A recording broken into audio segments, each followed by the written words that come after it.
Hi everyone, and thanks for tuning in to WeatherBug. Todd Nelson with a look at your national coast-to-coast forecast. We're going to kind of focus in on the thunder potential today.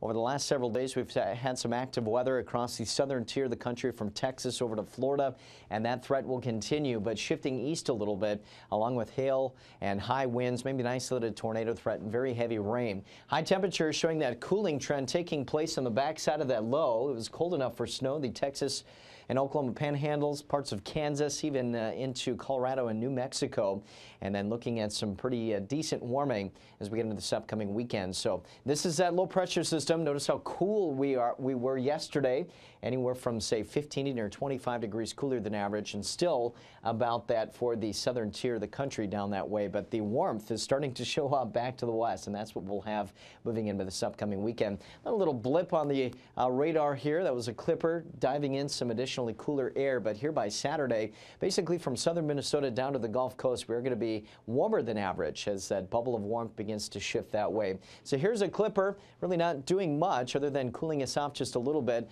More widespread rain and thunder here showing up along with this low pressure system that is sliding off to the east. And again, that slow movement has allowed the shower and thunderstorm activity to kind of just continue.